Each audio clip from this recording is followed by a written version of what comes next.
right, so this is the situation. Camille was injured while she was on vacation in Montego Bay, St. James, Jamaica, West Indies. And so the next day, she returned to New York and went to Kings County Hospital. And they did some diagnostic tests. She actually paid $4,000. So she paid out of pocket $4,000 to have the diagnostic test performed. Then she also went to see her primary physician and paid her primary care physician $500, but he referred her to a physical therapist. And she went for physical therapy 3 times a week for 3 months, and she paid out of her pocket $2,500 to the physical therapist. She was in a lot of pain, and so the doctor gave her medication, prescription medication for the pain. She paid $1,000 for the pain relief medication. So what we're trying to determine is what are her qualifying medical expenses. So we're not going to determine how much she's able to deduct, because we don't know what her adjusted gross income is. We're trying to determine what expenses qualify. So how much did she pay? How much did she pay in total? What's her total, the total amount that she's paid for her medical care? 8,000. Are you sure? 8,000. Let's see. What, 8,000 before anything happened? 8,000 before the reimbursement. Yeah, before the reimbursement. Yeah. I should get this one. So 4,000 for the test at Kings County Hospital. Diagnostic test. 500, right? So the 4,000 was for the diagnostic test. 500 was for her primary care. And therapist, the physical therapist, 2,500. 2,500. And the Medication, pharmacy, 1,000. That makes it decrease. 8,000. So $8,000 is the total. She paid out of pocket. Right. For So $8,000 is what she paid for her medical expenses. But in terms of the qualifying medical expenses, right, we're not talking yet about how much she could deduct. The next question is going to be about how much her Sally and Harry can deduct. But we're just looking at what are the qualifying medical expenses, not the amount of the deduction. So $8,000 is what she paid, and then her insurance company, GHI, paid $2,000, right? That was the reimbursement. Right. That brings it to 6,000. So the amount of her qualifying medical expenses is $6,000. Then we would have to determine what her AGI is so that we could calculate the amount of her actual deduction. But in this scenario, we don't know what her AGI is. So we're not trying to determine the amount of her deduction, right? The question says, what is her qualifying medical expenses? What is the amount? So we're not asked, what is the amount of the deduction? What is the amount of the qualifying medical expenses? So these medical expenses are reasonable and necessary as defined by the IRS. Now when you say qualifying medical expenses, you might say, well, give us an example of something that wouldn't be qualifying. Well, let's say you had cosmetic surgery. That's not medically necessary. Then that's not a qualifying medical expense. So if you decide that you want to get like Botox. Yeah, Botox, a nose job or something, the IRS says, well, we don't consider that to be a qualifying medical expense. That's not medically necessary. Now, if you were in a bad car accident and you had, significant scarring and you had to have reconstructive surgery, that's a different situation. But if you just decide to have elective surgery because you want your nose to be a little shorter or a little longer or whatever it is, the IRS says that's not a qualifying medical expense. But in this scenario, pretty straightforward. She hurt herself on vacation, she had to get an MRI, she went for physical therapy. All of those are medically necessary, reasonable, and customary. They qualify as medical expenses according to the tax code. Now remember, when we do look at AGI, the $2,000 that's paid by GHI is not going to be deductible. So we can't deduct amounts paid by others on our behalf. Now this is another example of an itemized deduction as it relates to medical and dental expenses. Sally and Harry are married since Y2K. So they've been married since 2000. Together they have an adjusted income of $120,000. And they have 4 qualifying dependents. So their filing status is married, filing jointly.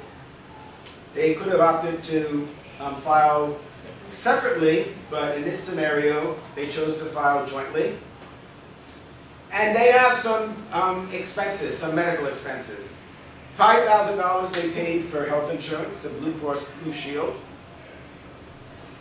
They paid $2,600 to a qualified health savings account. They paid their doctor and dentist and hospital $9,200, and they paid $3,000 for medicine prescribed by their doctor.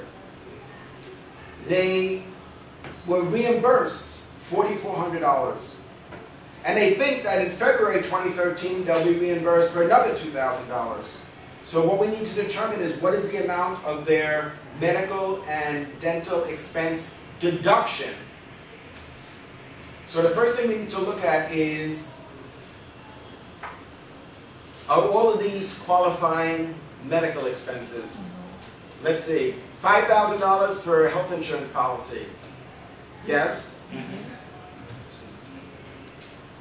The $5,000 is a qualifying medical expense. Now, they paid $2,600 into a qualified health savings account. That is not a deduction from AGI. That is a deduction for AGI. So that $2,600 is, that's not going to be part of Schedule A. So that we're not going to include that. We've already taken that and that amount to reach the adjusted gross income. And then we have what, $9,200 for hospital bills, $3,000 for medical.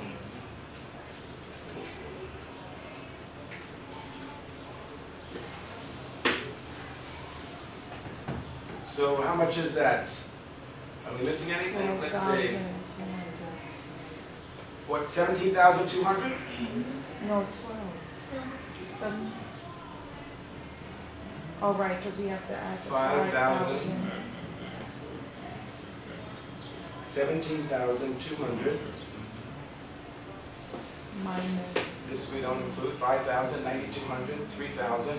17,200 minus the 4,400 that they got reimbursed.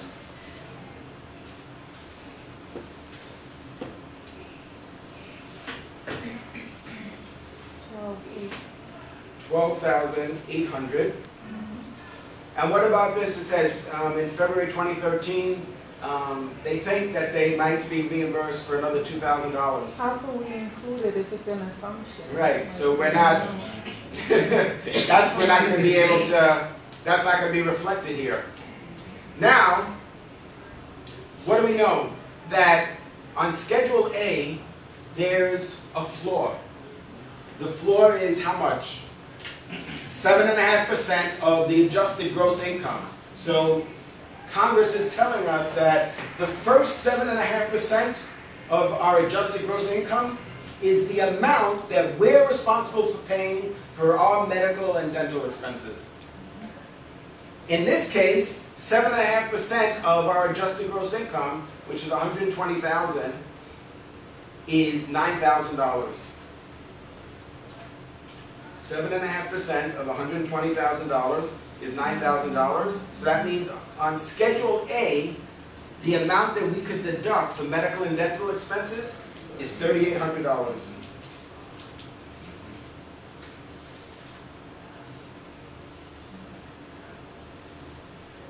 Questions?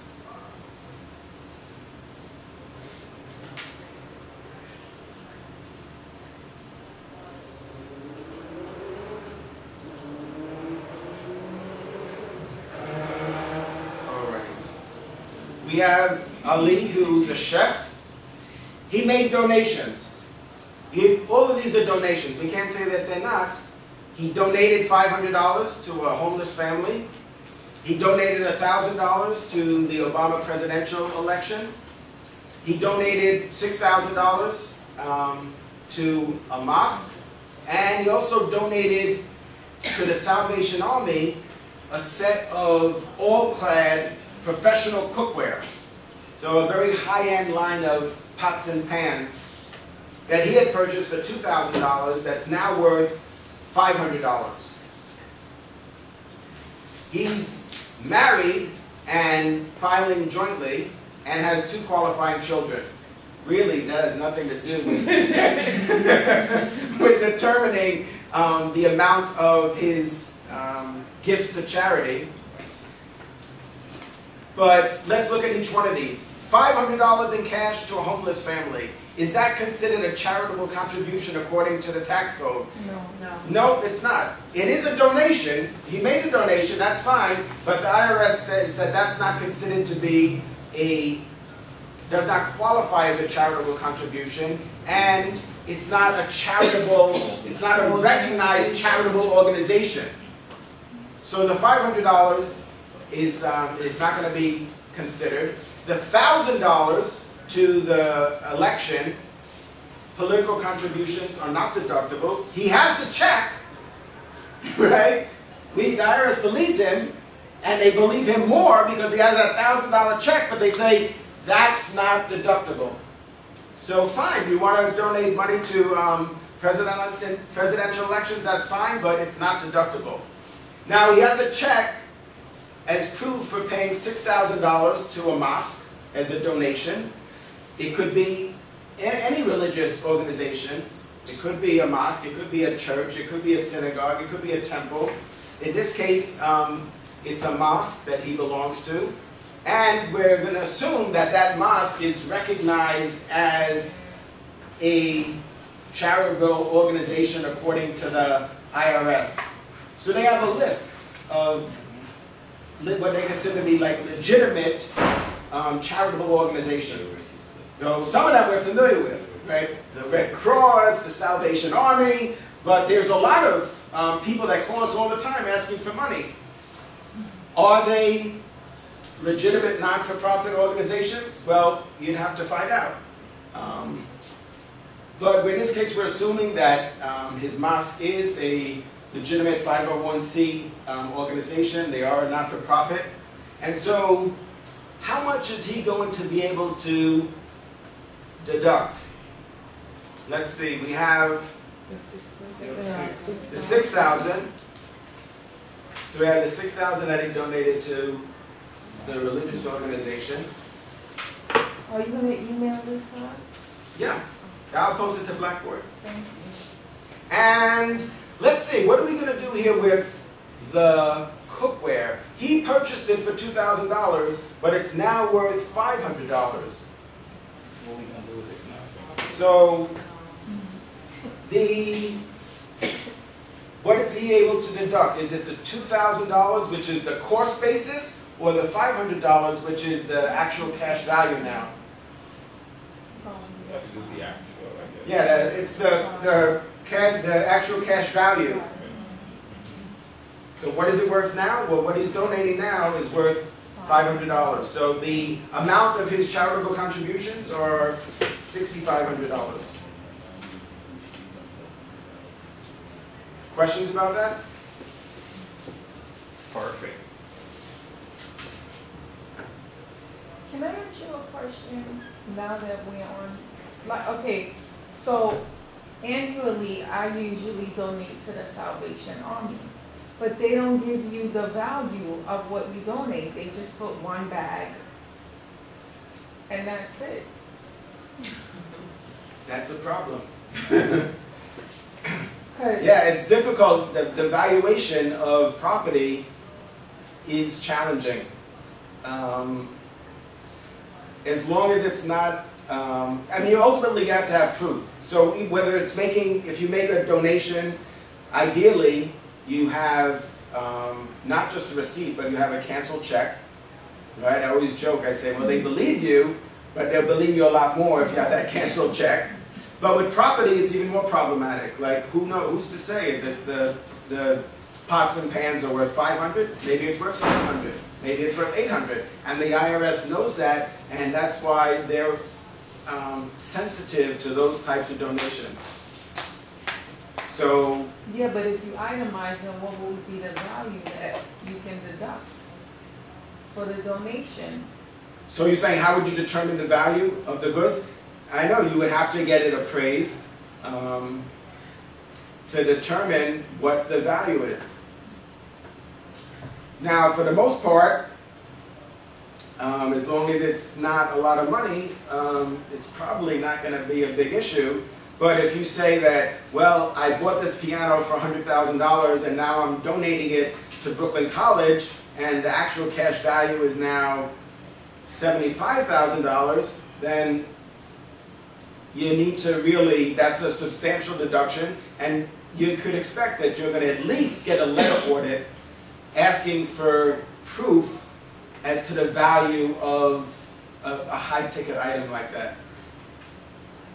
So But you're right, I know, you once donate at it's Salvation not a Army, the significant thrift store, you bring in a bag of clothes, a bag of shoes, or this, then they, And I asked him, I said, you're not going to put how many bags I brought? And he said, oh, discuss it with your accountant.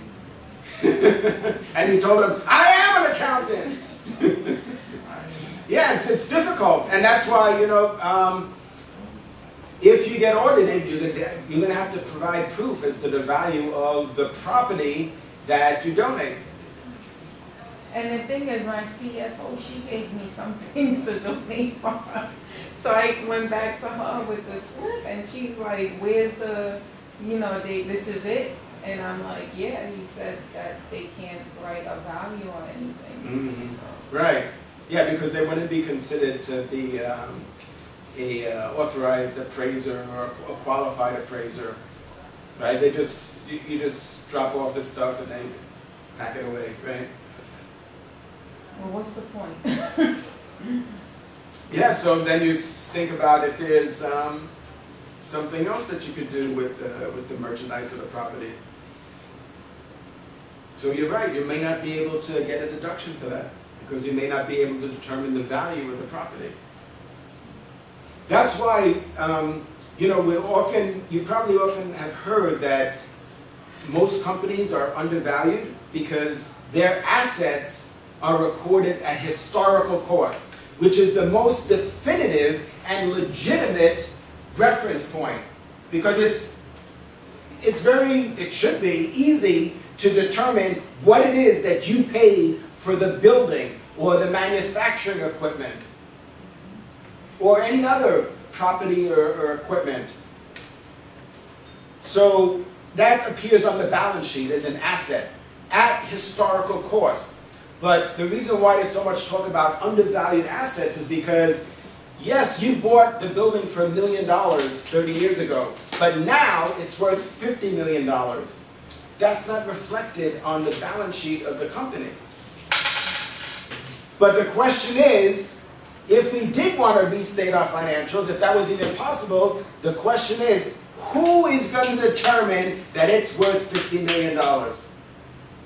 Because if it's just going to be our CFO, well, they could say it's worth $250 million. Wouldn't it be in their best interest to overstate the value of their assets. So that just opens up a whole other can of worms. And in fact, companies have done things like that. Yeah. So you're saying that like capital improvements can't be counted in terms of the higher value? For instance, as a company, I bought office space, or I took. Well, if you have a if you make a capital improvement, we'd have to determine whether or not if it's something that we're going to depreciate or something that we're going to capitalize. So, in other words, would we be able to take it as an expense, or is it something that we would depreciate over a period of time? Okay.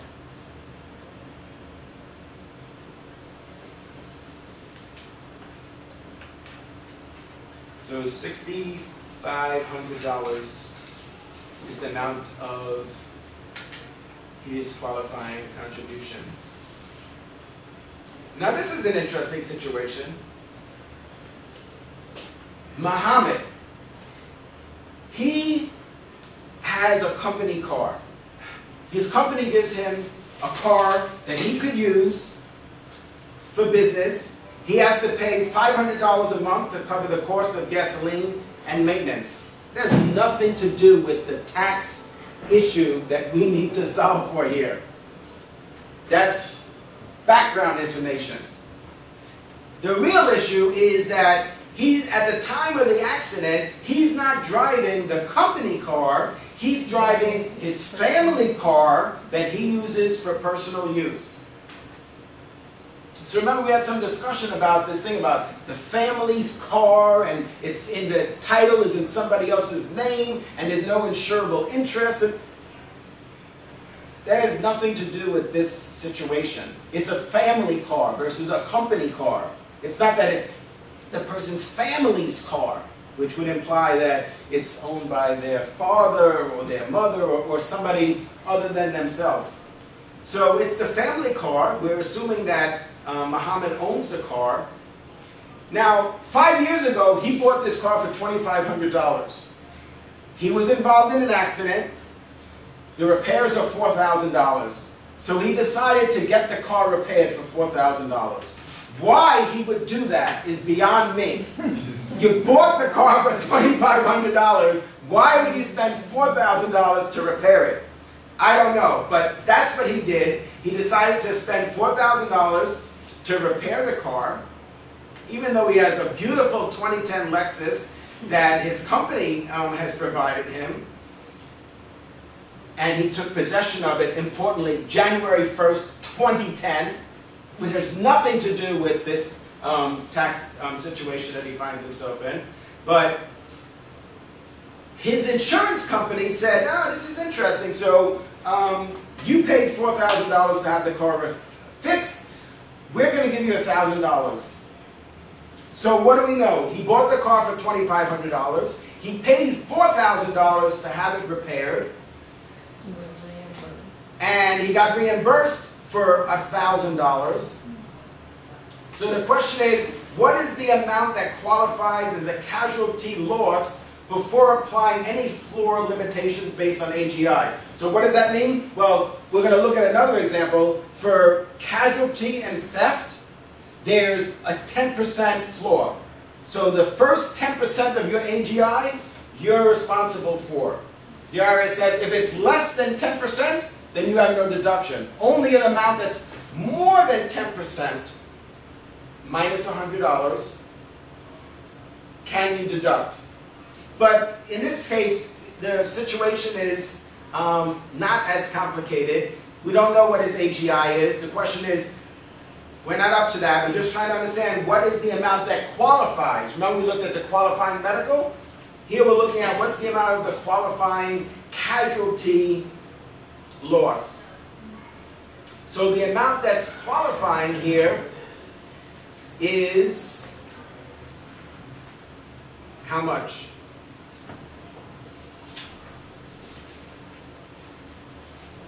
Well, the amount that's qualifying is, the IRS code says that the most that he would be able to qualify for is $1,500, which is what? The amount that he paid for the car minus the $1,000 he was reimbursed. So since the value of the car, right, since his cost basis is less than the amount of the repair, the IRS says you could take the lesser of the two, the lesser of the amount that you paid for the car, which is the cost basis, or the amount that you paid to repair it, minus the amount that you're reimbursed by your insurance. So the IRS said, well, you paid $4,000. We agree with Professor B. We don't know why you would do that, but you did it. So, okay, that's fine. But in terms of the amount of that's qualifying, they're saying, no, the lesser of your cost basis, which is the $2,500, and the amount you paid to fix it. In this case, the lesser amount is the $2,500, which is what he paid for the car, minus the $1,000 that he was reimbursed. So the amount of casualty loss that qualifies is $1,500. Just what qualifies. He may not be able to deduct anything because if his income is even $50,000, he's responsible for the first 10%, which is $5,000, right? 10% of his AGI. If that was $50,000, the 10% of that first $5,000 out of pocket, he's responsible for. So the $1,500 would be part of that. Personally, I think he should have just got a new car, but that's just me. All right, we'll look at a couple of more. And then you guys could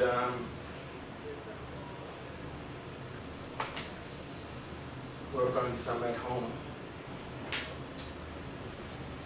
I'll give you some time after this so you could go home and memorize Publication 17. So For those of you who haven't already done it. What, you thinking memorize it again? No, I said you should have done the more difficult ones then. I'm here till midnight, no problem.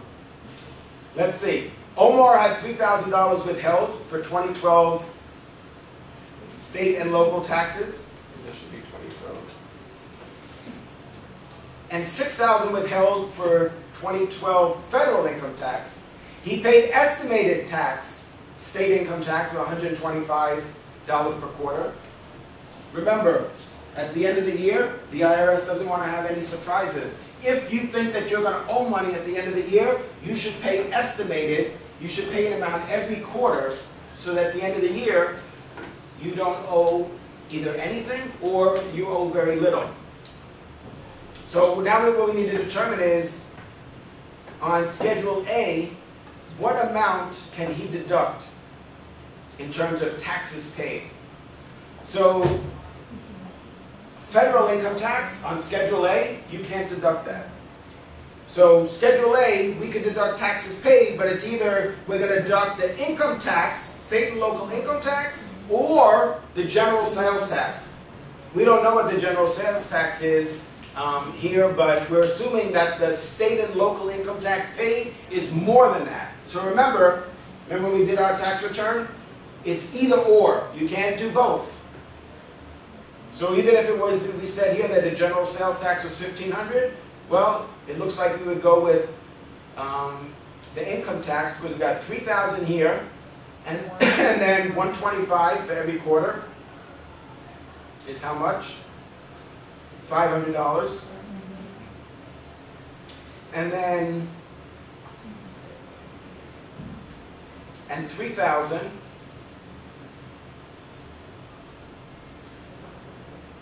Plus the 500,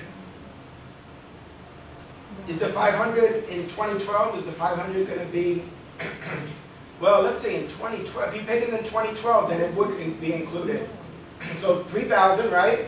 Plus the 500 estimated, plus the 500 that's paid in 2012 would be what, 4,000? Mm-hmm. If we went back and changed this back to 2013, then instead of 4,000, it would be 3,500. Mm-hmm.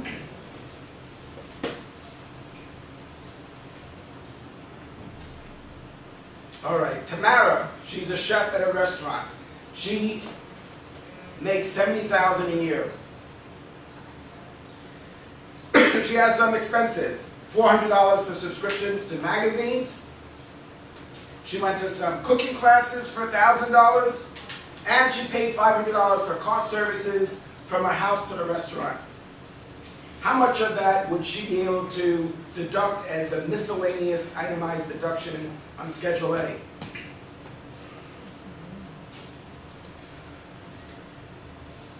Well, let's look at and see which items qualify. The car service, $500 for car service from her house to the restaurant. Is that a qualifying expense? Not according to the IRS. Of course, she paid those. We're not challenging whether or not she paid those expenses. She did, but everybody pays for transportation to and from work. There's no reason why she would be able to, why that would qualify as an expense. So that's just an expense that she has to get to and from work.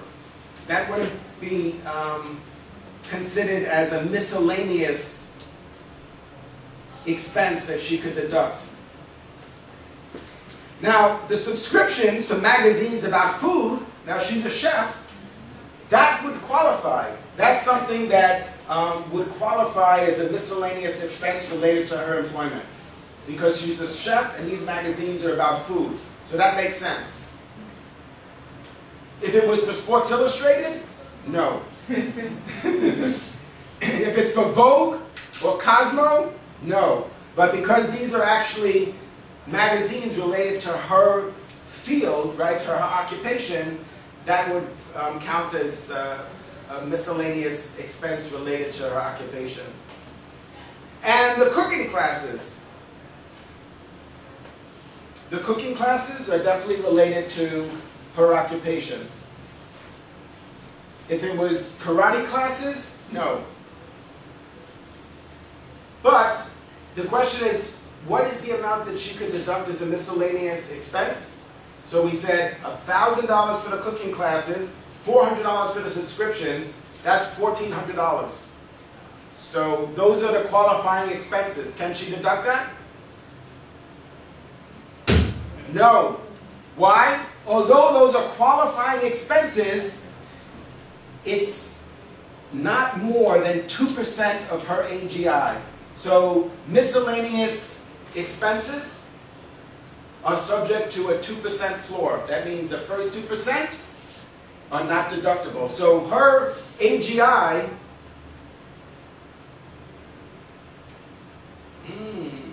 well, we're assuming that her AGI is $70,000.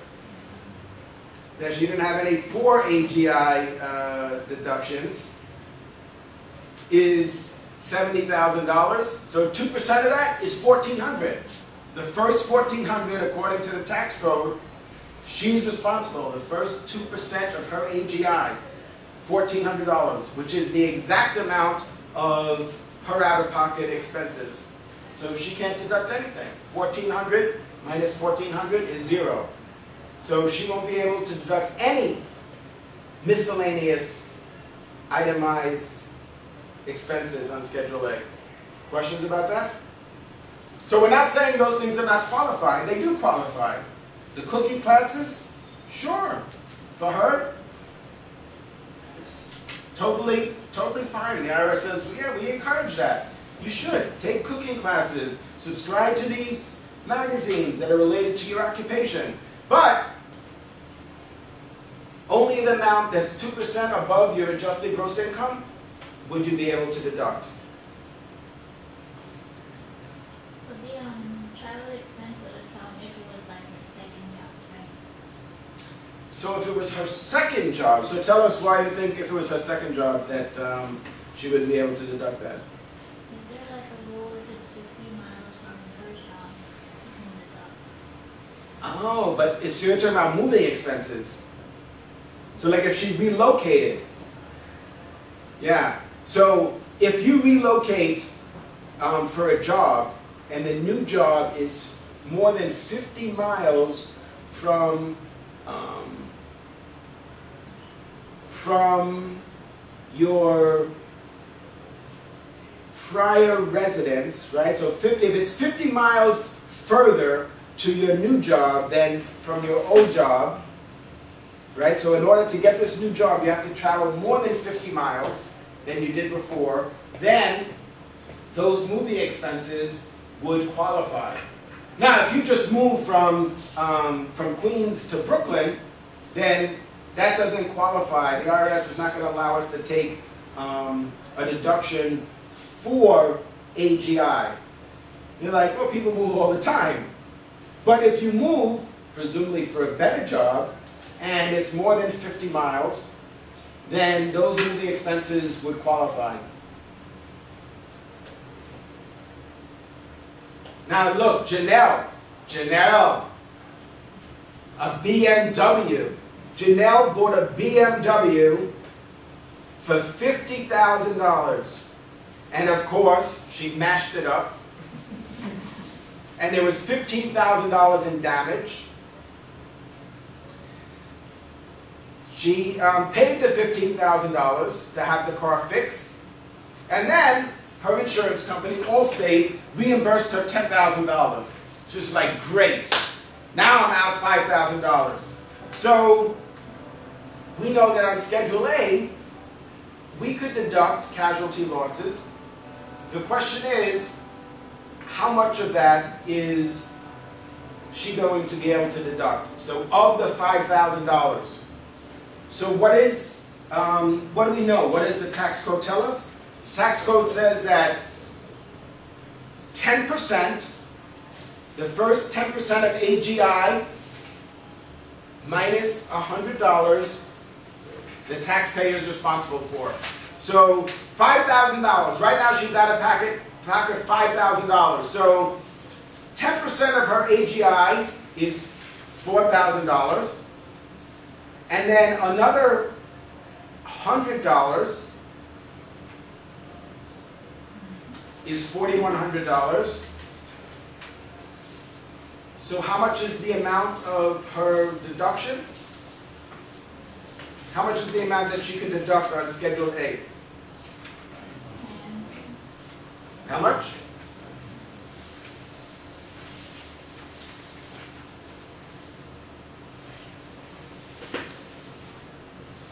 So remember, for property and casualty, for casualty losses, we have to pay the first 10% of AGI, minus $100. So how much she paid for the car? $50,000 is the cost basis, right? Yep. And then you have to minus the $15,000 in repairs.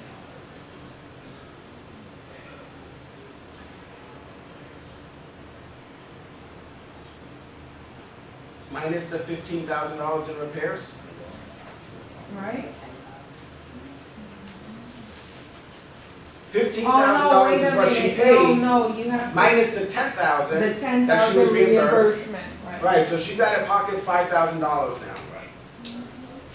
She paid $15,000. She has a check for that, but the insurance company gave her back $10,000. So now she's out $5,000. So the question is, how much of that $5,000 is she going to be able to deduct? 900.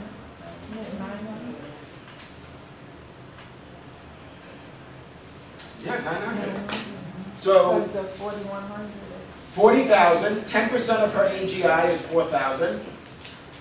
Minus the 100, which is what the code says is that you have to subtract. You subtract the 10,000 from the 15,000, and then if that amount is on that line is the lesser of $100. So in this case, it's 15,000 minus 10,000 is 5,000, and then the next line on the form says that you should enter the lesser of the prior line or $100. In this case, $100 is the smaller amount, so it's 5,000 minus the 100 minus the 4,000 is 4,100.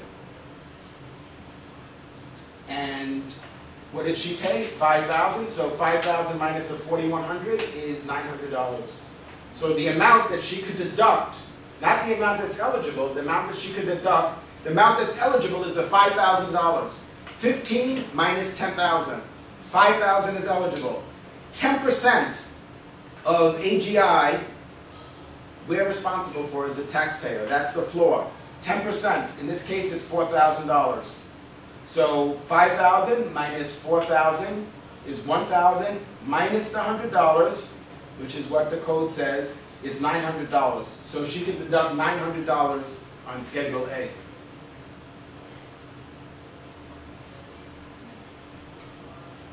Questions?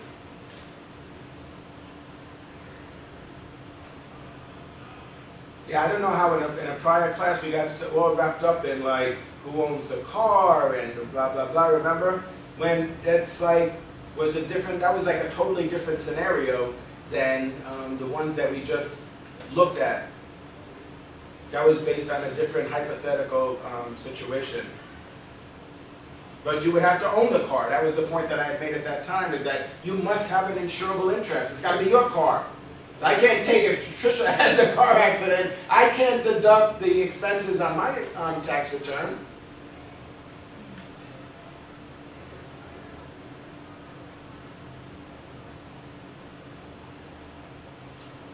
Let's see.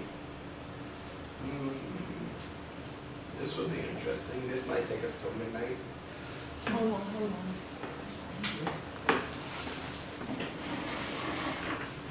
I believe the answer that I got was something that I said. No, she said she's hungry. Oh, she's hungry. I think it was 20,000. Is that what you guys got? Wasn't it 20,000? Should have bought those muffins there. It was 20,000. 20,000 is the amount that they could capitalize on its 2012 tax return. Remember we went over an example like this in class?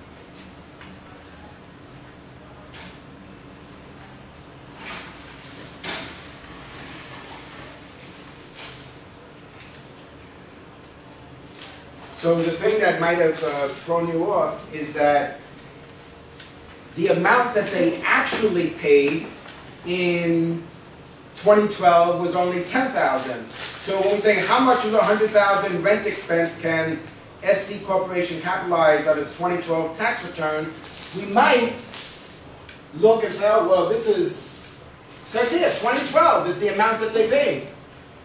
Yeah, that's the amount that they paid. But remember, we have to, this $100,000 is capitalized, right? 40, 30 is 70, and 30. This is $100,000. But this equipment has a useful life of 5 years.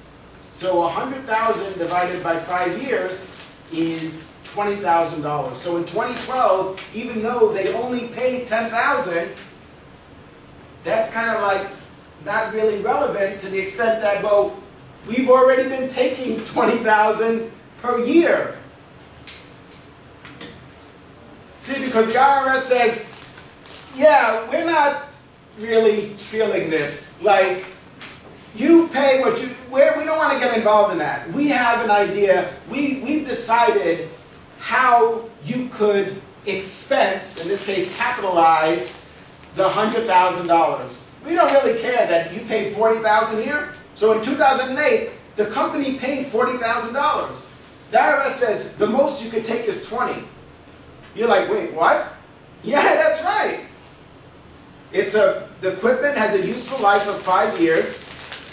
So with straight line depreciation, that means $20,000 per year. So even though we paid $40,000, the most that we could take is $20,000. The most that we could deduct. Right? The amount that we're going to be able to capitalize in 2012. Does that make sense? So the simple answer is 20,000? The answer is 20,000. If you think it's simple, then No, that's I great. mean, But I mean, like, yeah, the it's way you 20,000. explain it is so clear, but, you know, when you look at it, it's like, you know. So it's 20,000 because what we did is straight line depreciation, 100,000 divided by the useful life of the equipment is 5 years. But I think this might be, I know, you kind of probably, it feels like a little uncomfortable, like, but we paid 40,000, and Tamara says we even have the check to prove it. But the IRS says we're not saying you didn't pay. We believe you, and you even got the check, so we believe you more. But this is the way Congress has written the tax code. The amount is limited to in this situation, to $20,000 per year. That's the amount that we could capitalize each year. So here, 20,000, 20,000, and we're like, that feels kind of weird, but that's the amount that we could capitalize. But here, we actually paid 10,000, but we're capitalizing 20. Oh, now it feels a little better. And then in 2011, 10,000, but we're going to capitalize 20. In 2012, 10,000, but we're actually going to be able to capitalize 20. So it's the same 100,000, but the tax code defines the rate at which we're going to be able to capitalize the $100,000. Regardless of how we paid for the equipment. Questions about that? But it also depends on the depreciation method, right? Yeah, absolutely. So in this case, we're assuming straight line. It's the useful life of the equipment or the length of the contract. But in this case, we're not given information about the length of the contract, but we know the useful life of the equipment is 5 years. So that's the way that we're going to determine the amount that we could depreciate for each year.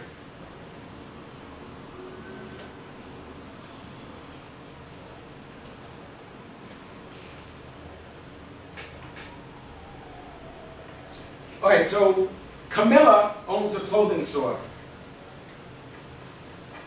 in Brooklyn.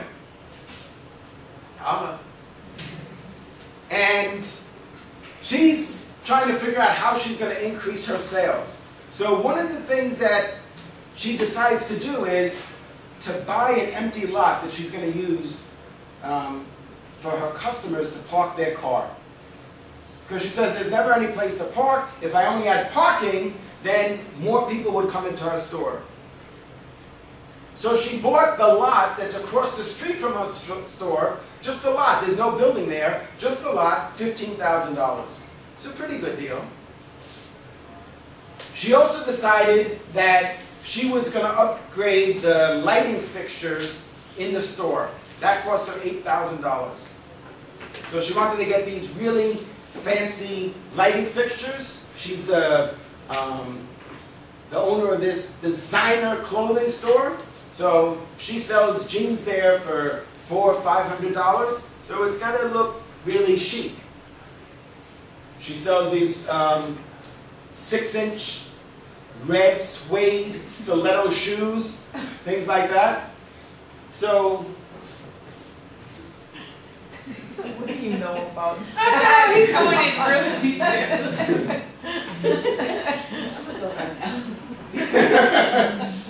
you want to talk about cosmetics? I can talk about cosmetics. You want to talk about cleanser, exfoliator, toner. I know, trust me. I could go deep on that.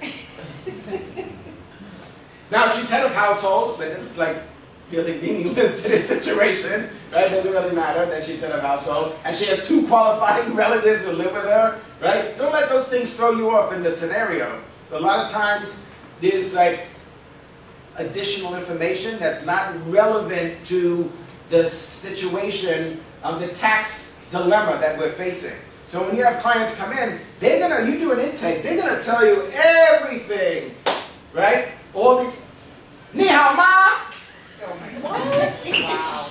Oh my gosh. Come in. We're talking about taxation. Ah, I didn't pay for this class.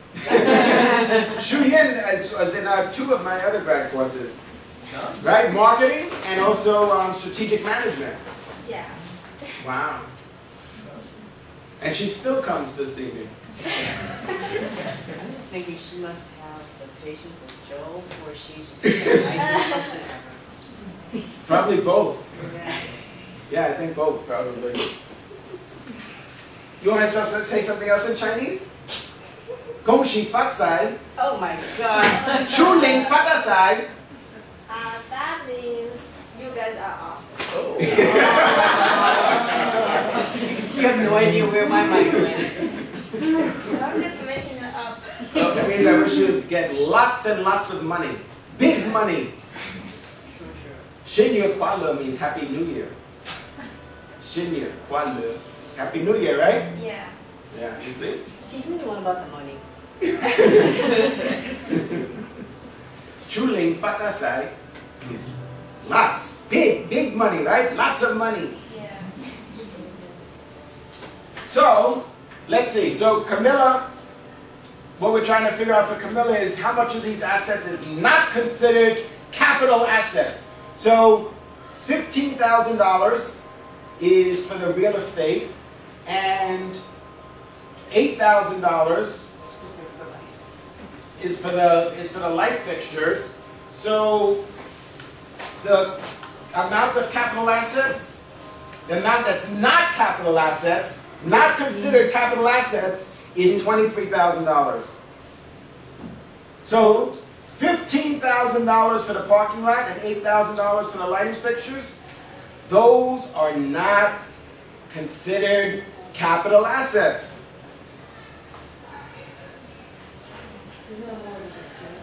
You remember we looked at a slightly different scenario. That's what's throwing you off. Remember, the other scenario that we had looked at in class was what is considered a capital asset. And that time we said the answer was 0. 0 is considered a capital asset. These are not considered capital assets. So we said, how much is considered capital assets? Nothing. Not the 15, not the 8. This question says, what is not considered a capital asset? The 15 and the 8 together is $23,000. Yes, Janelle. Come on, come on. We can do it. Yes, we can.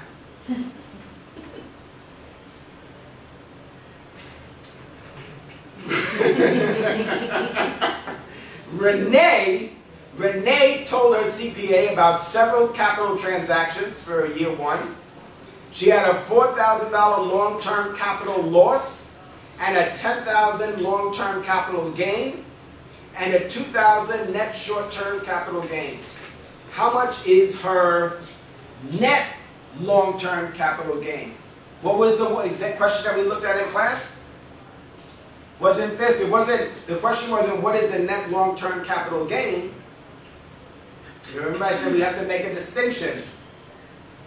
I said don't get those two mixed up.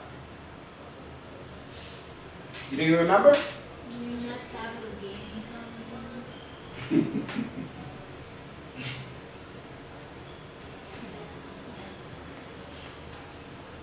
So everybody heard what Corinne said? Yeah, the net capital gain income. But this says, what is the net long-term capital gain? Well, the net long-term capital gain, let's see. 4,000 is the long-term capital loss, and 10,000 is the long-term capital gain. So what we're just trying to find out is what is the net long-term capital gain? Well, if the long-term capital loss is 4,000 and the long-term capital gain is 10,000, that means the net, 6,000. The net long-term capital gain for Schedule D is 6,000. Questions?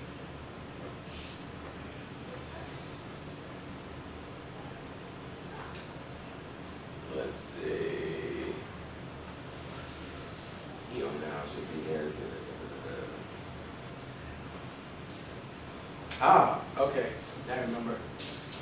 All right, Mr. Baker, he decides to sell his home. He lived there for 15 years. He sells his home for $355,000. It has an adjusted basis of $75,000. He purchased a new home for $200,000. What is the amount of the gain that he must recognize on this transaction? Well, first of all, how much is the gain? How much did he gain on this transaction? He bought a house for $75,000. He sold it for $355,000. So the gain is $280,000, right? He bought it for $75,000, sold it for $355,000. That's not too bad. So he gained $280,000, and he purchased a new home for $200,000. What is the amount of the gain that he must recognize on this transaction?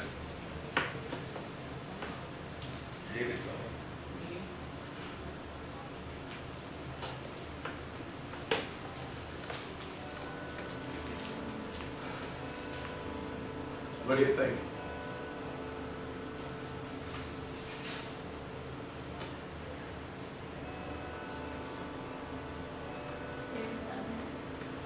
It's $30,000. Tell us why.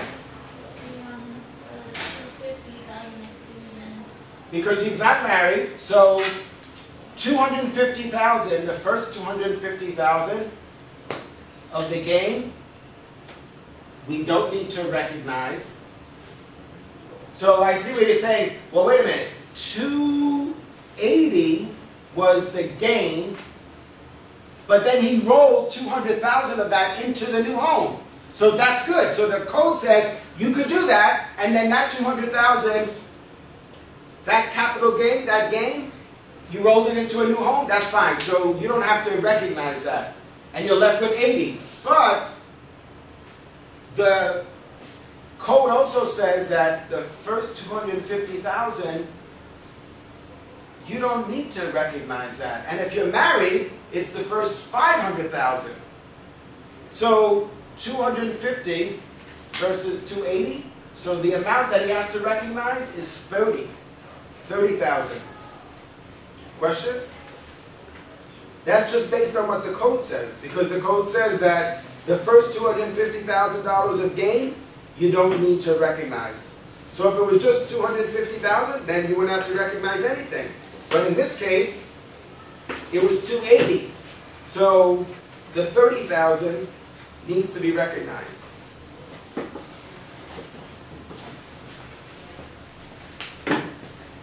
Should we go on? Are we done?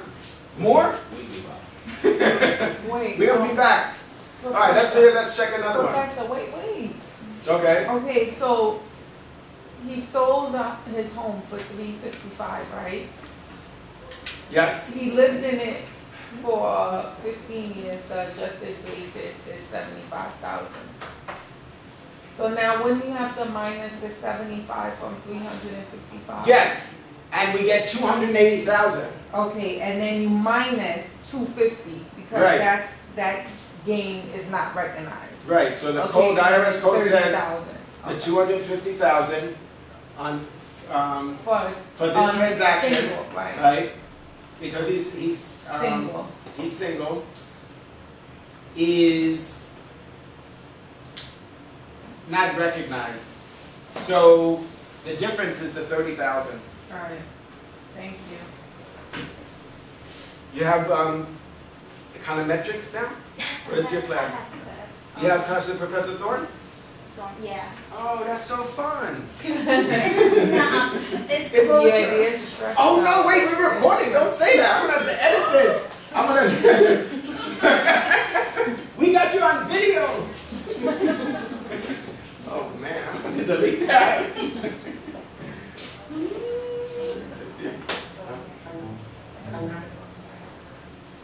Oh yeah. Is your fall test class going to be fully online? Yeah, just like this one. Yeah, okay. Let's see, Martha. Let's see. Oh, okay, this is That's interesting. similar. Yeah, similar situation. Martha sold her home and she had a gain of $300,000. Now, she's married, filing jointly. So what is the maximum amount of the gain she can exclude on this sale? Isn't it if you're married 5? Right, that's what you said, correct? But on this sale it says, so the most could be the $300,000. You can't exclude more than the amount of your gain, but you're right, the code says that up to $500,000. Right. But it says the amount of the gain that she can exclude on this sale. Well, the gain is only $300,000, Right.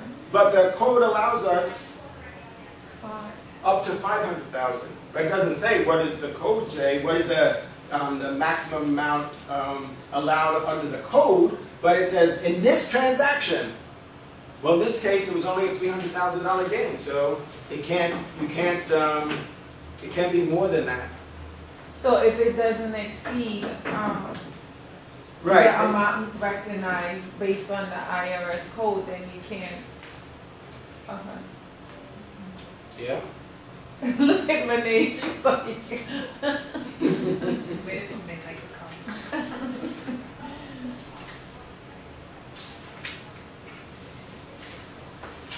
Let's see.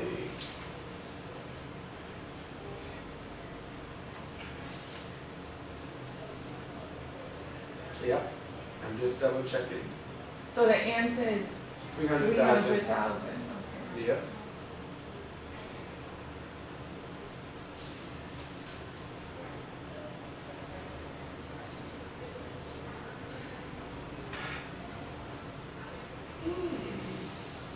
When we look at this has to do also with the actual cash value of the contribution. In this case, the amount of the charitable contribution deduction is $9,000.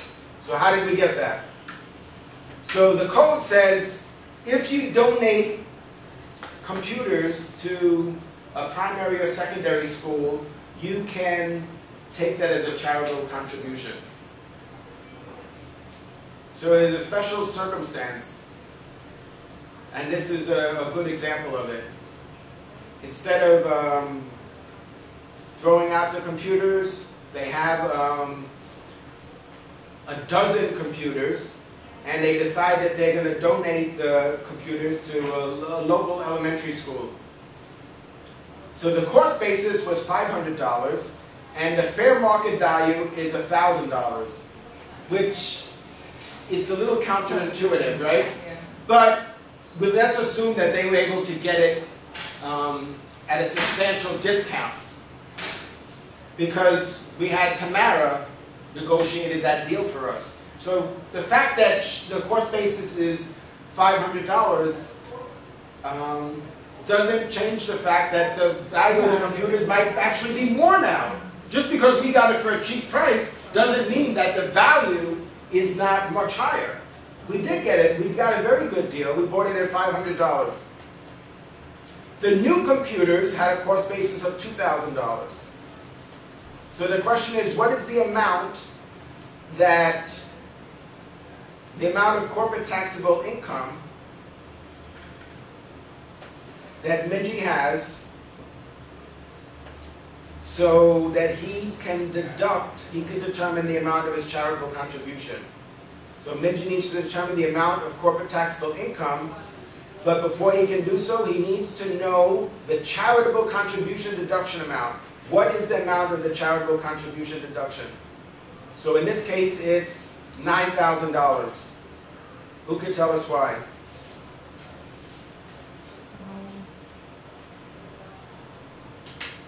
Why is it 9? Yep.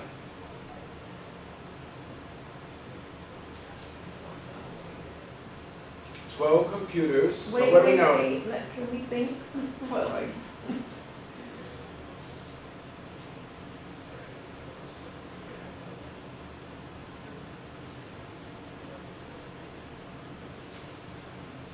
Okay, the new computers, what does that have to do with anything?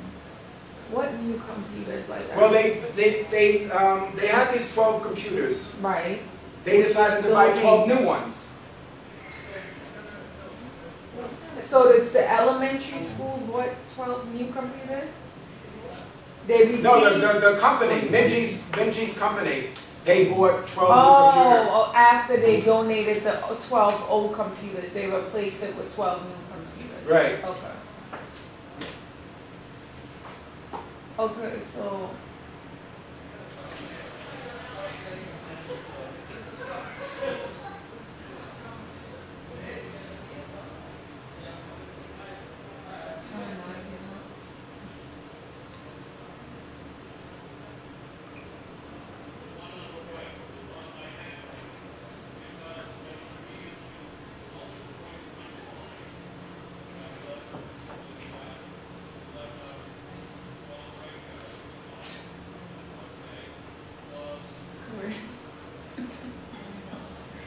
You don't remember?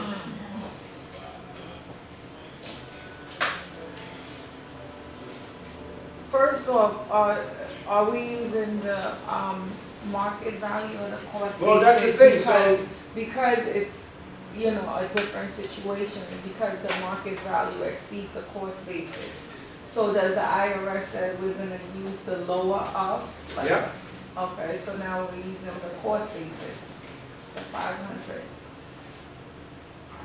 So you have to subtract the two. Remember? Let's see if I have the one that we did in class. Let's see. This is the one we did in class. We did one like this in class. Let's see.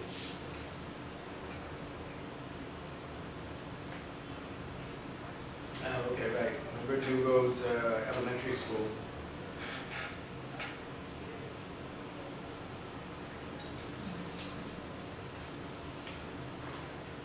So what's the fair market value?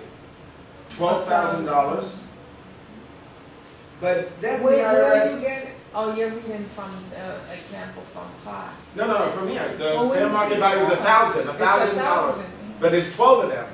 Right. So we have to multiply the fair market value for each item times 12. But then remember, that's the value of the contribution. But the IRS says that we have to subtract the amount of the potential ordinary income if we had sold them. So we would have received the fair market value if we Right. had sold them. Minus the cost basis, which is what? So we have, where do we have one of these? 12,000. Today we didn't have the guy coming to ask for a marker. Yeah, he always comes. Every week the guy, watch me not have one either, that'd be too funny. So, 12,000 is the fair market value. From that, we have to subtract 6,000. the 12,000 minus the cost basis. Minus the cost basis, which is what? 6,000. 6,000, which is That's what? 6,000.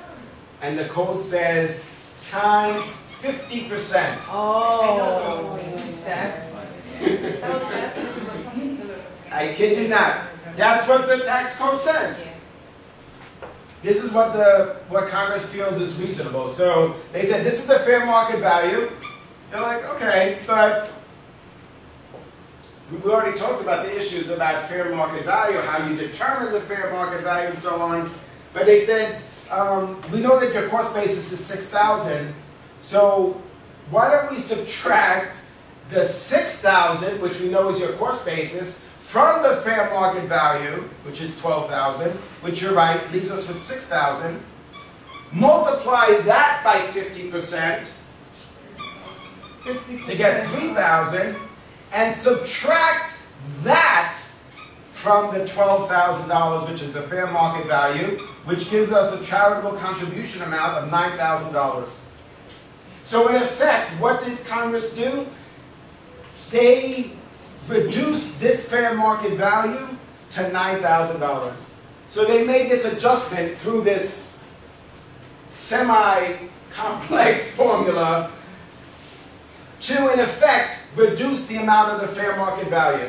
Because remember, we said, I don't know.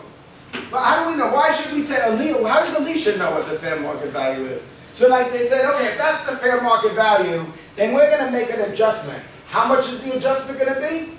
Well, this is the formula that, that is in the IRS code. You take the fair market value minus the cost basis times 50%, and then you subtract that from the fair market value, which leaves us in this case with $9,000.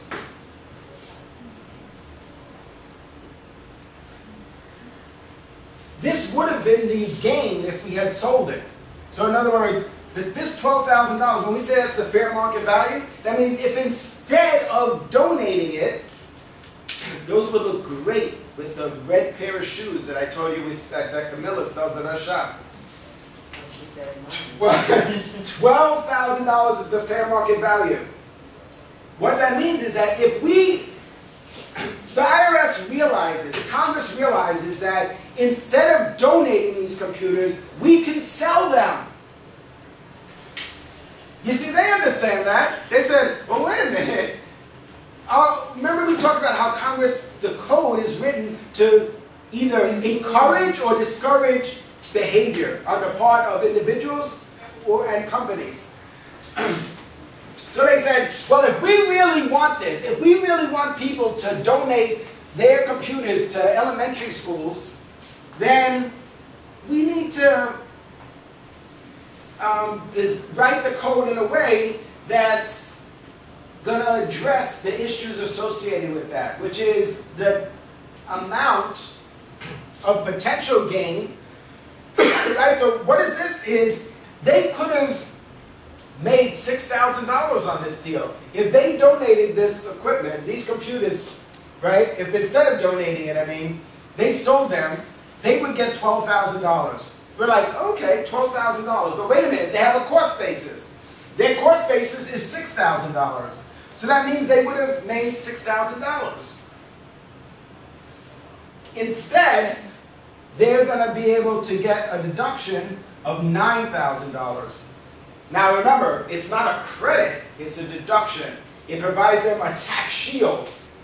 So this reduces the amount of their taxable income. Remember it says here that he's trying to determine the amount of corporate taxable income. Well, that's after the deductions. The amount of taxable income is after the deductions. So if we sold it, we would have made $6,000. The fair market value minus the cost basis. The IRS says, well, if that's what you would have made, multiply that by 50%, which in this case is $3,000, and subtract that from the fair market value, and that's the amount that we're going to allow you to take as a charitable contribution deduction. Now, does it make sense? It's just the way they wrote the code. It could have been, I mean, is there any reason why it's 50%? The reason is that's what Congress decided. Could it have been 80%? They could have wrote it as 80%. So it's the guideline that we need to follow to determine the amount of the charitable contribution. So they're saying, we're not going to let you take the fair market value. But we realize that you could have sold it and made $6,000. So we'll let you, based on these specific numbers, we'll let you take a charitable contribution of $9,000.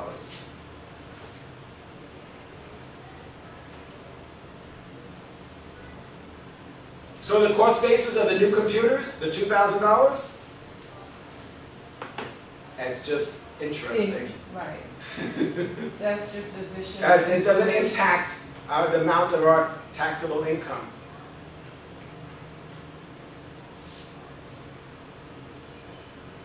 Jeanette! Let's see. Professor, I'm writing the answers down, but unless you email this for us, like, Okay. it'll be. I'm going to post it to Blackboard, actually.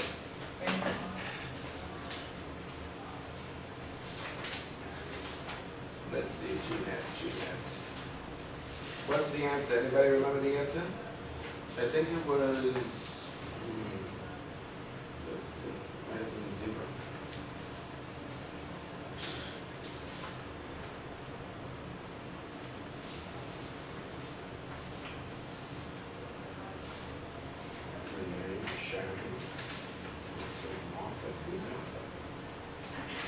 Taxation. Let's see, Jerry. Adrian.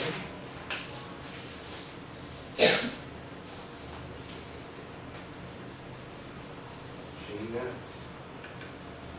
Oh, really? Oh, I think the one we did in class was, okay, so let's see what we got here. Their revenues are $350,000. They received a dividend from a domestic corporation for $25,000. So they have shares in a company. Companies could have shares in other companies. So they have a stake in another company. They own shares in another company. That company paid Toshiba a dividend of $25,000. Toshiba donated $50,000 to a qualified charitable organization.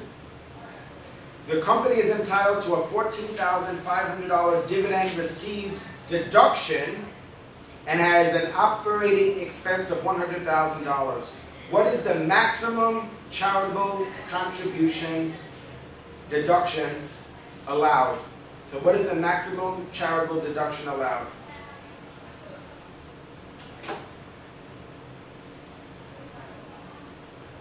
And their answer is $27,500.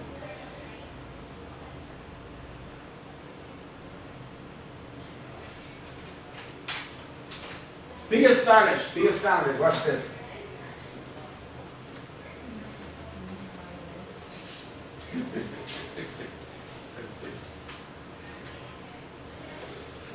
All right, so how do we figure this out? The revenue is $350,000, right? Minus the expense.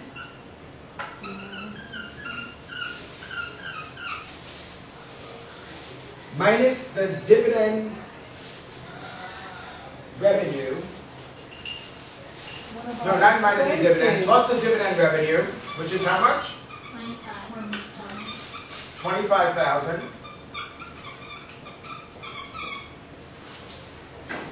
Minus the operating expense, which is 100.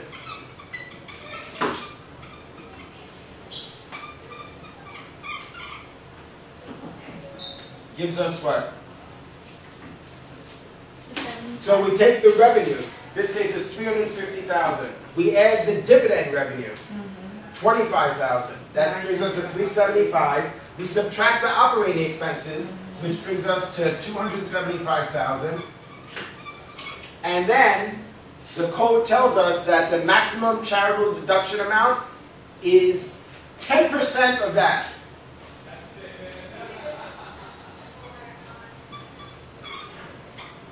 That's just what it says in the code. It's no trick.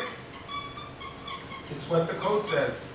10% of this amount is the maximum charitable deduction allowed. So they actually donated $50,000 to a charitable organization, and it's a qualified charitable organization. But Congress says the maximum that you could deduct is $27,500.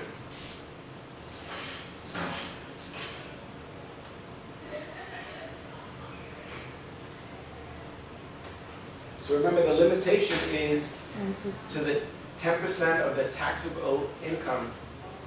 10% of the taxable income, level of taxable income.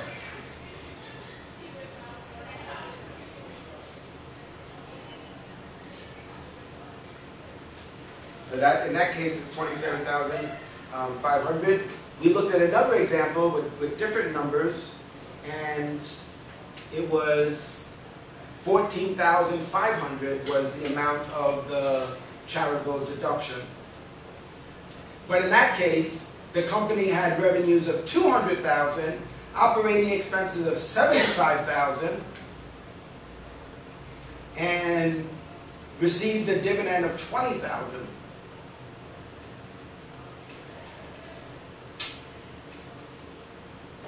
So similar situation, but different numbers. Are we good? Are we great? You make it seem so simple. Let's see. This is an interesting one. Alicia. Alicia is the president of this company.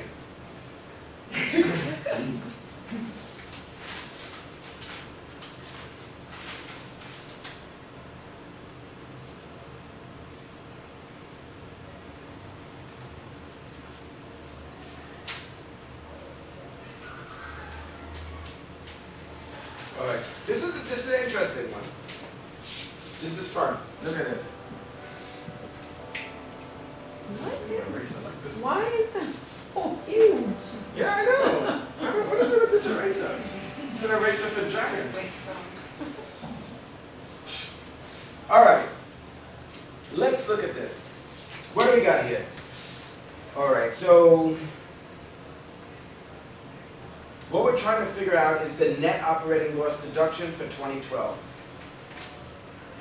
The reason why this requires some computation is because of our ability to carry back and carry forward losses. Otherwise, that would not be an issue. But the thing is that your loss cannot be greater than your income. And you figure, look, that's not fair. So Congress says, yeah, you know, you're right. So if in 1 year your income is $200,000 and your loss is let's say $250,000, then that $50,000 you could take in a different year. You could carry that forward. So it's not lost. So this is what we have here.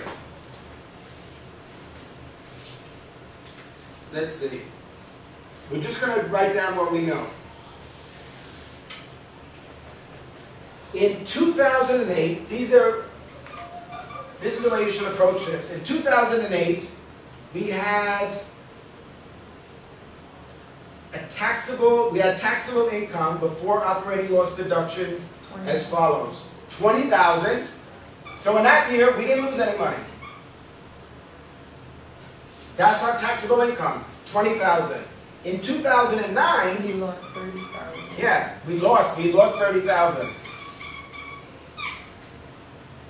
And in 2010,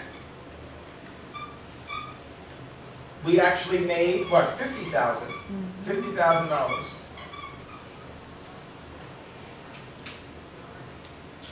All right, so we're going to start with 2009.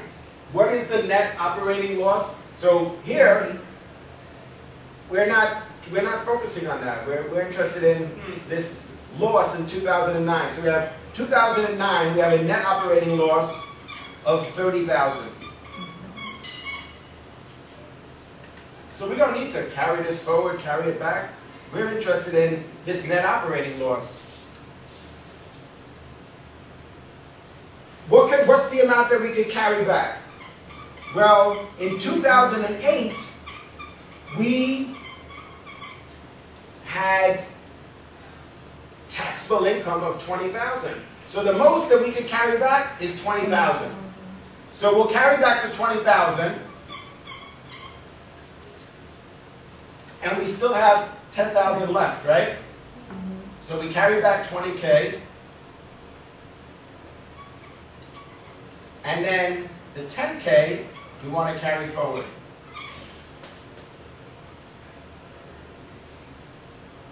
So the amount that we carry forward to 2010 is the $10,000. So now we're good. This is good. We took care of that. So now that becomes 40, right? We carry back 20. We carry we carried forward 10, and that leaves us with 40 here.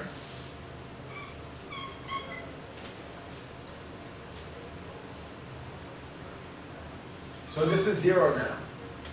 Now in 2011, we have a net operating loss, right? 65,000. 2011, we have a net operating loss of 65,000.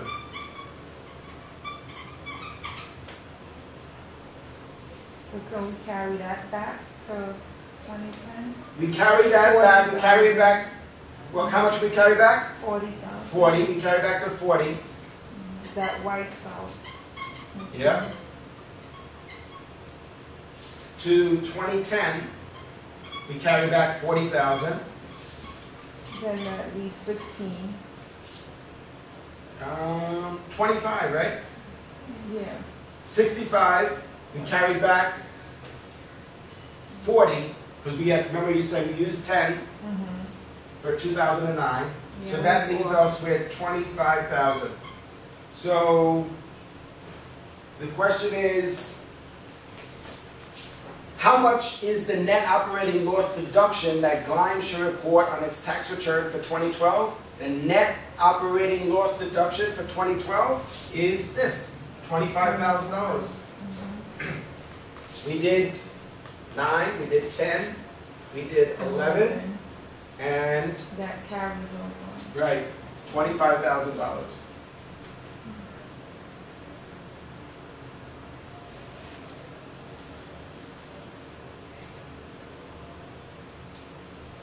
It's fun, right?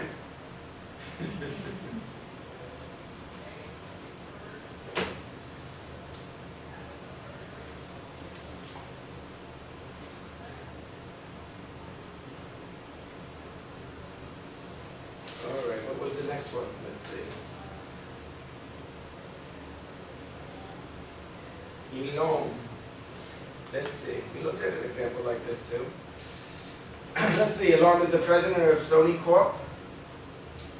A $2 million net operating loss carry over from last year, which means what?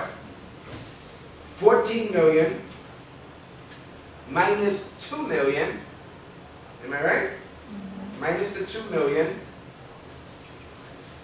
gives us 12 million.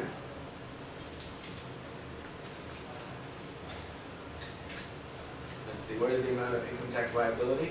Okay, so, now,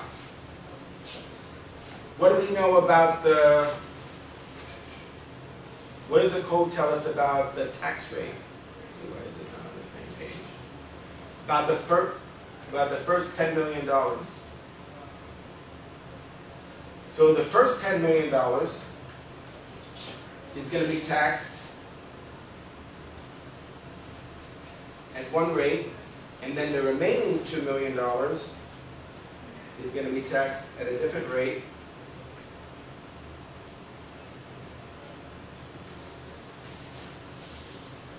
Does this sound familiar? Okay, why does it keep doing that? Let's try this.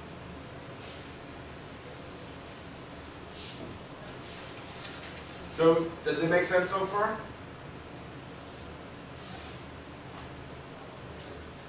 They have a net operating loss of $2 million.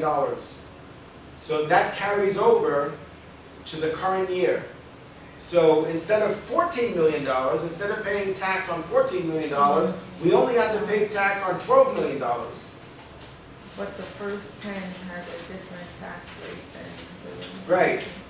So the first 10 million is taxed at a rate of 34%.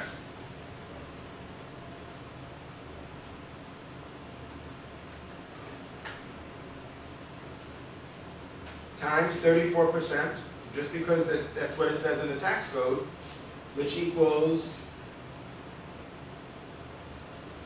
3,400,000. And then we still have 2 million. So first 10 million is taxed at 34%. The amount above the 10 million is taxed at a rate of 35%.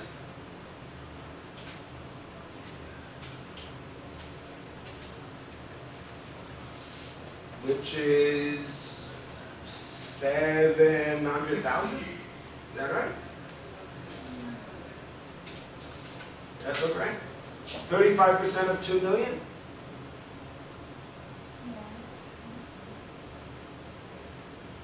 You gonna believe me on this? Yeah. I wouldn't. If I was you, I wouldn't. That's got a zero in the first one. 3,400,000. So the amount of the income tax liability is 4,100,000.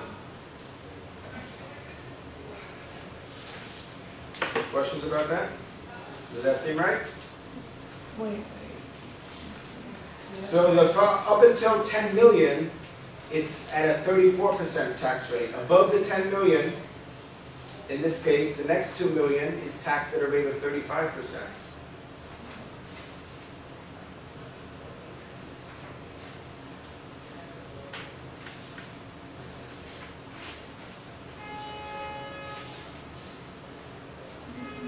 The one we looked at in class was a $1 million net operating loss and a current year taxable income of 12 million. In that case, we did 12 million minus the 1 million, left us with 11 million. So the first 10 million was taxed at 34%. That was 3.4 million. And the $1 million above that was taxed at 35%, which was $350,000. So in that situation, the amount of the income tax liability was $3,750,000. But in this situation, it's 14 million, taxable income of 14 million. We carry forward the $2 million net operating loss from last year, which leaves us with 12 million. The first 10 million is at 34%. The second 2 million is at 35%. So that means the income tax liability is 4,100,000. But how did you get the 4,100,000? So I added the 3,400,000 and the 700,000. Oh. So this 10 million. Let me put it over here. Oh, that's because I didn't line my number up.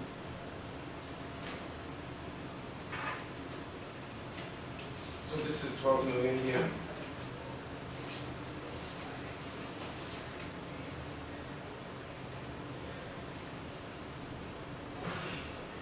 $4,100,000.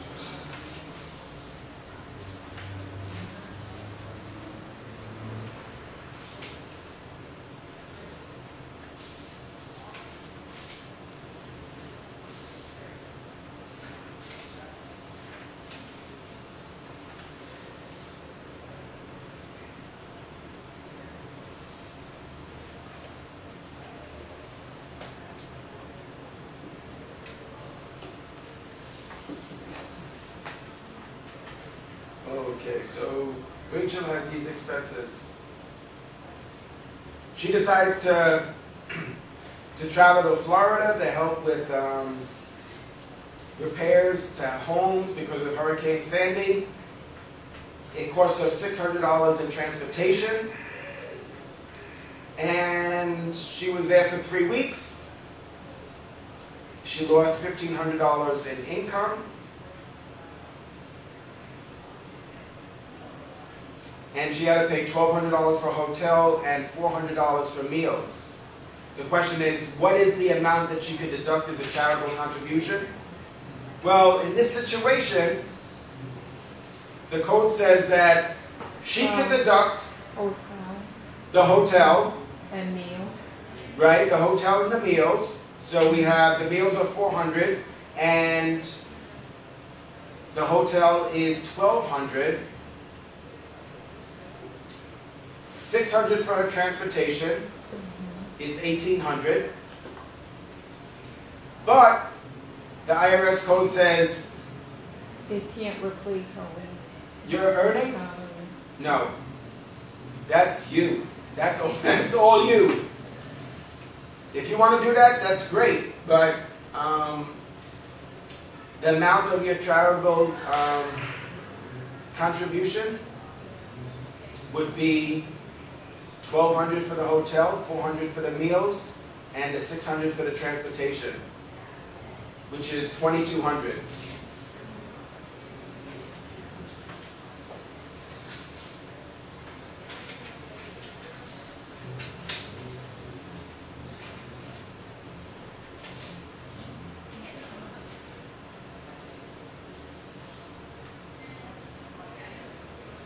So just the out-of-pocket expenses.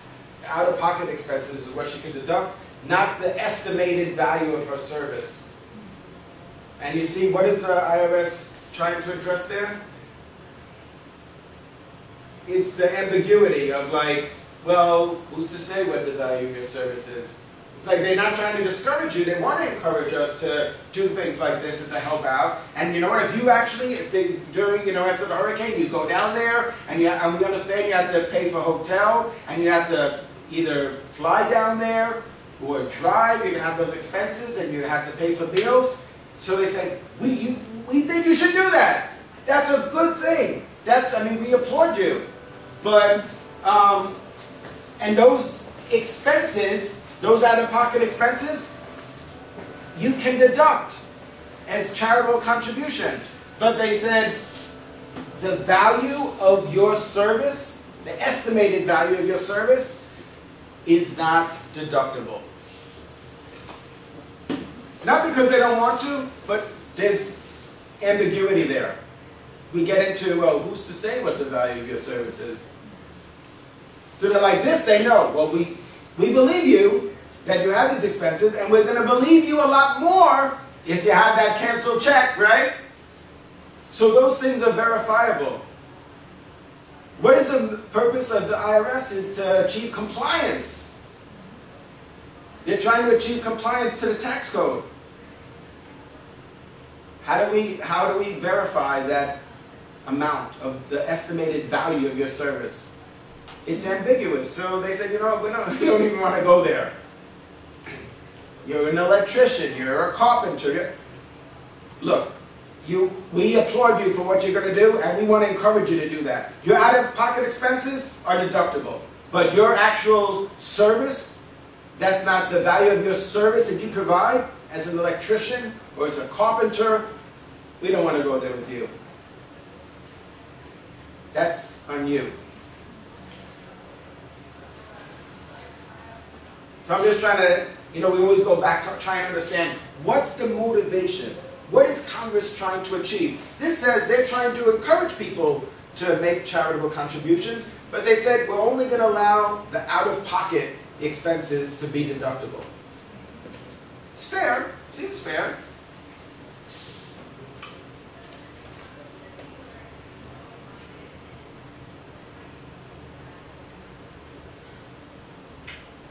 Okay. So Pedro made a donation of $1,000 to the church, but he realized the benefit. What was the benefit? Was that it was instead of the $200 registration fee. The tuition at the school is $6,000, which is just another one of those interesting facts. It has nothing to deal with the tax issue at hand. What is Pedro's charitable contribution? Well,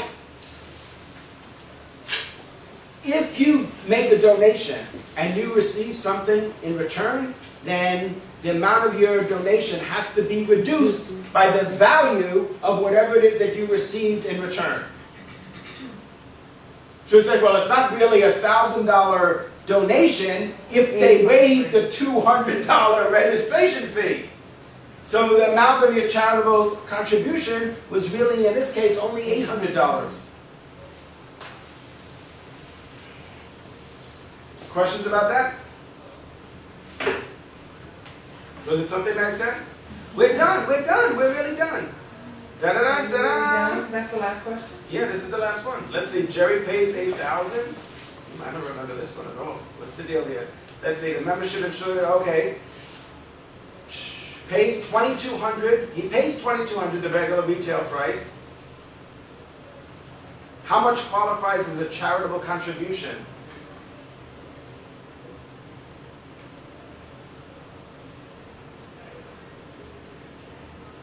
Wait, What do you think? wait. He pays $8,000 for the membership? Mm-hmm. Zero?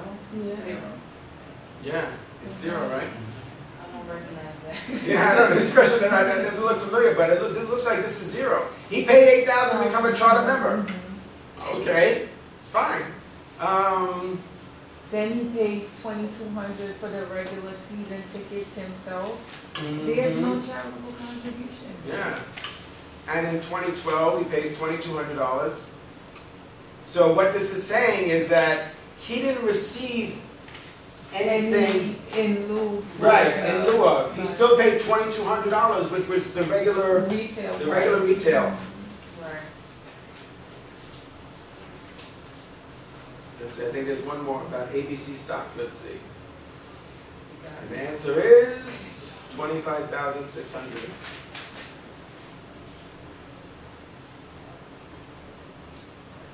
Why is that? Let's see. All right, so she decides that she's going to make these donations to qualified charitable organizations.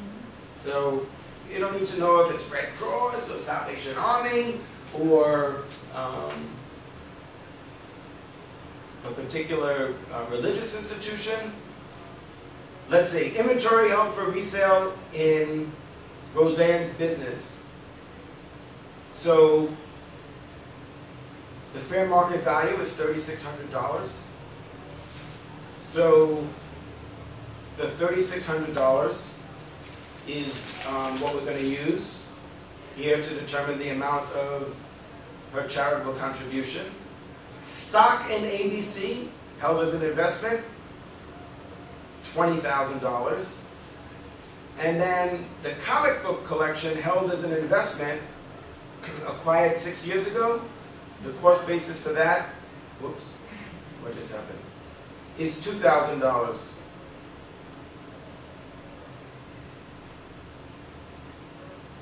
So it says, what is the amount of her charitable contribution?